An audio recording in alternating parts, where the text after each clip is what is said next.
ہمارے چینل پاک ٹائم کو لائک کریں، سبسکرائب کریں اور ساتھ ہی بیل آئیکن کو پریس کریں، آپ کو اپڈیٹس ملتی رہیں گی۔ بسم اللہ الرحمن الرحیم۔ السلام علیکم ناظرین۔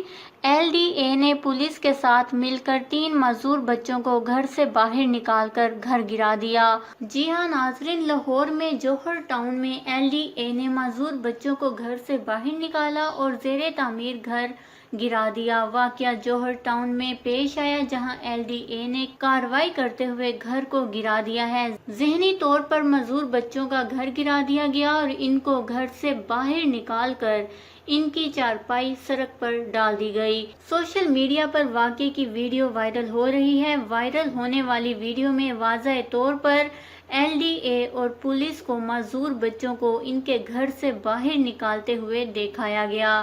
LDA اہلکاروں اور پولیس کی جانب سے معذور بچوں کو جب گھر سے باہر پھینکا جا رہا تھا تو معذور بچے روتے ہوئے دہائیاں دیتے رہے، لیکن پتھر دل اہلکاروں کو ان پر ذرا سا بھی ترس نہ آیا۔ خبر رساں ادارے کے مطابق معذور بچوں کے گھر کا کیس ابھی عدالت میں چل رہا ہے، جس کا فیصلہ آنا ابھی باقی ہے، لیکن LDA اور پولیس نے معذور بچوں کے گھر پر قبضہ کرتے ہوئے گھر کو گرا دیا۔ اس حوالے سے LDA نے نوٹس لے لیا ہے۔ LD کا کہنا تھا کہ پلاٹ کا قبضہ کروانے کے دوران معذور بچوں کو تکلیف دینے کی اطلاعات کا نوٹس لیتے ہوئے LDA کے وائس چیئرمین SM عمران نے DG LDA کو تحقیقات کے بعد ایکشن لینے کی ہدایت کی ہے۔ یہ ہے نیا پاکستان، جس میں معذور بچوں کو سڑک پر پھینک کر ان کے گھر گرائے جا رہے ہیں۔ جوہر ٹاؤن میں آج یہ افسوسناک واقعہ پیش آیا ہے۔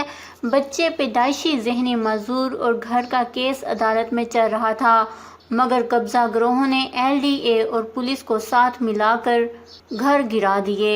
اس خبر کو لے کر اپنے قیمتی رائے کا اظہار نیچے کمنٹس میں ضرور کریے گا۔ ہمارے چینل کو سبسکرائب کریں، آپ کو لیٹسٹ اپڈیٹس ملتی رہیں گی۔